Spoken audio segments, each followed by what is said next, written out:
Olá pessoal, dizem que tudo é válido para vencer. No entanto, existem certas regras nos esportes que não podem ser quebradas, mesmo que pareça que o fim justifique os meios. No vídeo de hoje nós reunimos histórias de vários atletas que resolveram que o principal era ganhar, mesmo que para isso precisassem trapacear. As trapaças deles foram reveladas e cada um desses espertinhos recebeu o que merecia. Quer saber os detalhes e os nomes desses personagens? Então vamos lá. Michael Pineda.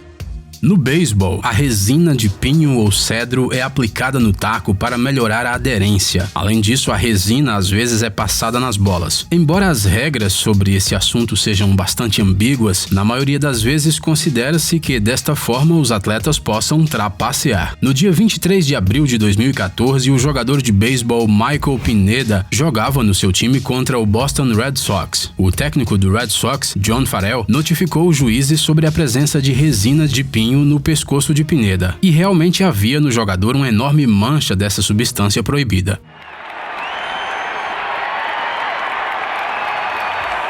Now they're checking his back.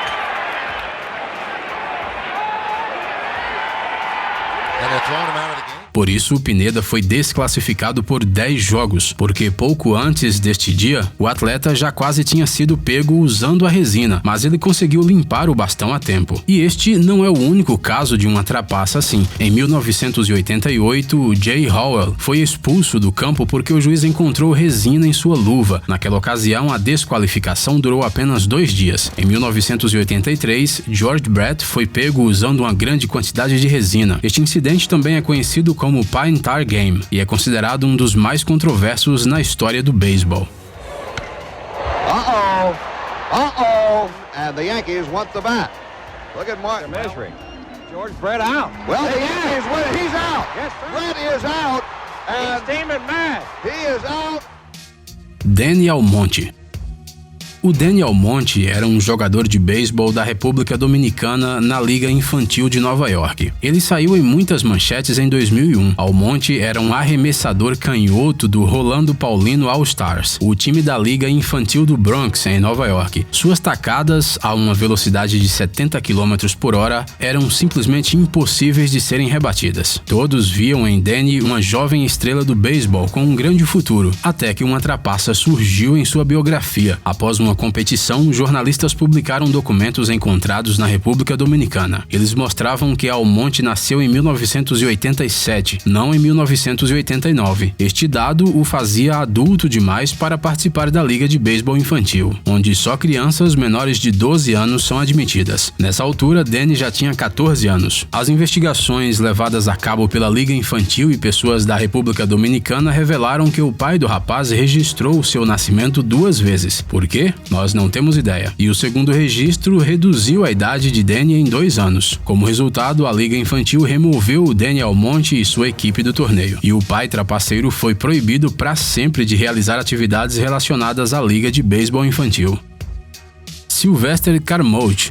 O Sylvester Carmouche era um jockey dos anos 90. Sua corrida mais memorável aconteceu em um dia nublado quando nenhum dos espectadores podia ver a pista. Quando o tiro de largada soou, Carmouche não direcionou seu cavalo para frente como os outros jockeys. Em vez disso, eles andaram para trás uma curta distância até a linha de chegada e esperaram que os outros participantes da corrida se aproximassem. Quando o astucioso jockey ouviu o ruído dos cavalos, ele acelerou de forma brusca e de maneira triunfante cruzou a linha de chegada a toda velocidade. Obviamente, todo mundo achou que ele tinha ganhado. Os outros jockeys ficaram chateados porque nem viram o Carmouche passar. O vídeo do final da corrida não mostrava muito, mas os juízes sentiram que tinha algo errado. Então eles decidiram inspecionar o cavalo e descobriram que ele não tinha respingos de sujeira e outros sinais que surgem durante uma corrida. Além disso, o cavalo não estava ofegante, o que seria o normal depois de uma corrida tão energética como esta. Como resultado, a comissão de corridas da Louisiana não se deixou enganar e proibiu o Sylvester de participar das corridas pelos próximos 10 anos.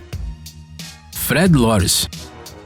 O participante norte-americano da maratona olímpica Fred Lorz não conseguiu mais correr depois dos primeiros 14,5 km. Ele simplesmente não aguentou o cansaço. O empresário do atleta então o pegou de carro e o levou pelos próximos 17,7 km. Depois disso, o Lorz continuou seu caminho até o estádio, onde cruzou a linha de chegada e foi considerado o vencedor. De acordo com rumores, a filha de Theodore Roosevelt, o presidente dos Estados Unidos na época, entregou pessoalmente a Lorz a medalha de ouro e até tirou uma foto com o campeão. Mas quando o resto dos competidores chegaram à linha de chegada, a mentira foi revelada. Lorz disse que era apenas uma brincadeirinha. A Associação de Atletas dos Estados Unidos desqualificou o maratonista para sempre por causa da sua brincadeira. No entanto, depois de um tempo ele foi perdoado e voltou ao esporte, mas isso só depois que ele pediu desculpas pela brincadeira.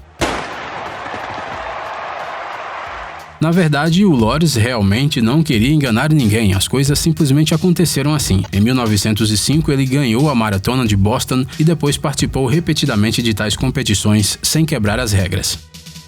Pete Rose.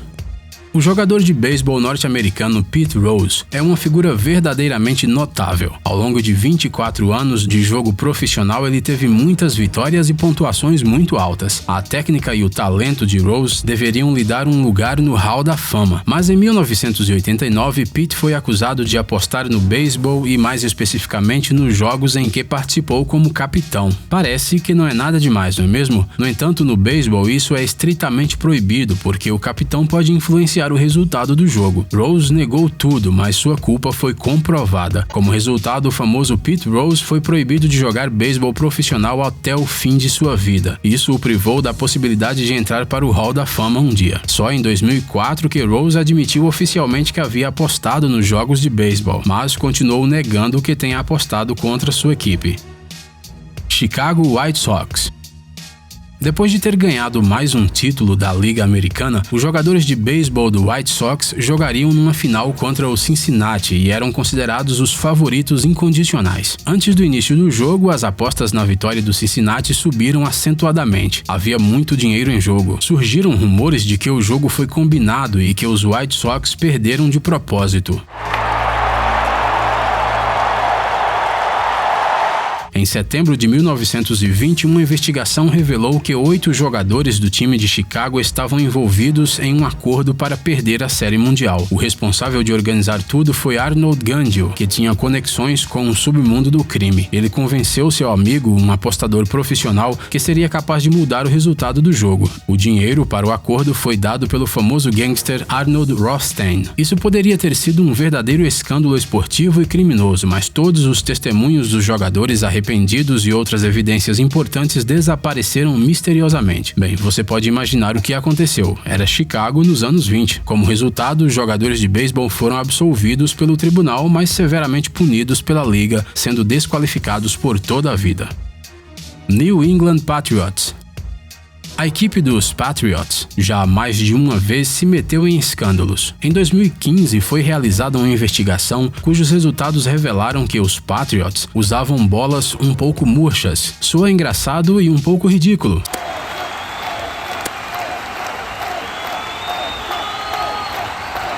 Sim, mas segundo especialistas, dessa forma é possível realmente trapacear no futebol americano. Durante a primeira metade do AFC Championship Game, o quarterback do Patriots, Tom Brady, jogou a bola para o meio-campista do Cotswell Jackson. Algum tempo depois, o Jackson deu a bola para o técnico como uma lembrança, quem logo percebeu que o equipamento esportivo não era sólido o suficiente. Durante o intervalo, os funcionários da NFL inspecionaram as bolas e descobriram que metade delas eram realmente diferentes das outras. Depois de muito analisar, chegou-se à conclusão de que Brady parecia estar sabendo sobre a trapaça e por isso ele foi suspenso por vários jogos. O time foi multado em $1 milhão.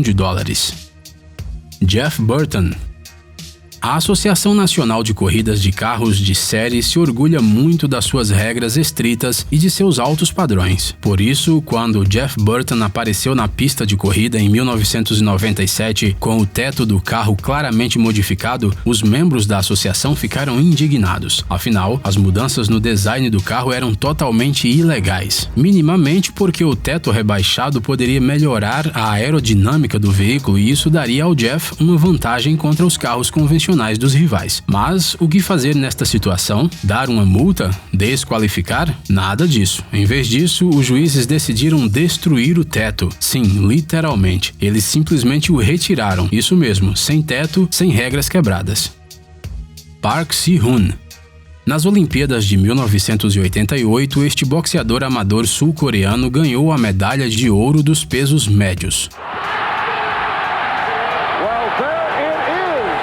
Park derrotou o americano Roy Jones na final, mas a decisão dos juízes acabou sendo muito controversa. O que aconteceu foi que o Jones dominou durante as 3 rodadas. Na segunda rodada, o Park até recebeu uma contagem protetora até 8. Além disso, as estatísticas dos golpes mostravam que o estadunidense deveria ter ganho a vitória. No entanto, os juízes consideraram o contrário. Como resultado, Park recebeu o ouro com uma pontuação de 3-2, sendo que um árbitro marroquino logo reconheceu que ele realmente queria votar no Jones, mas preferiu votar no coreano para que o resultado não fosse um vergonhoso 5-0. Após o jogo, Park Si-hoon, através de um intérprete, pediu desculpas a Jones pelo que havia acontecido. Ele reconheceu que perdeu a luta e que os juízes lhe deram a vitória. Devido ao escândalo, o Comitê Olímpico Internacional tentou corrigir a situação e deu a Jones o troféu Val Barker, que é concedido apenas aos melhores boxeadores, mas isso não ajudou. Apesar de todas as queixas que a Federação de Boxe dos Estados Unidos apresentou, a decisão dos juízes permaneceu inalterada. E mesmo quando os rumores de suborno aos juízes foram confirmados, a medalha de ouro não foi dada ao Jones.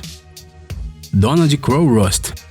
Depois de ser expulso do exército, Donald Crow Rust, um engenheiro eletrônico e empresário fracassado, decidiu buscar a fama e a fortuna com uma viagem marinha sozinho ao redor do mundo. Em março de 1968, o Sunday Times anunciou uma corrida ininterrupta de volta ao mundo para ganhar o prêmio chamado de Globo Terrestre de Ouro. Qualquer um poderia participar, independentemente da experiência, e o prêmio em dinheiro era bastante grande. O iate Trimaran Teignmouth Electron do Donald foi equipado com tecnologia de última geração, mas de maneira descuidada. Por isso, a navegação foi dificultada por colapsos logo no início. Novos problemas surgiram constantemente no iate. Algumas coisas quebravam e muitas peças sobressalentes tinham sido esquecidas por Crow Rust em terra. Além disso, o homem de negócios fracassado nunca havia entrado em um trimaran, ou seja, ele simplesmente não tinha chance de se sair bem. Foi aí que o Donald decidiu trapacear. O iatista ocultou sua posição dos organizadores da corrida e de seus entes queridos. Ele transmitiu coordenadas falsas e manteve um registro falso do navio.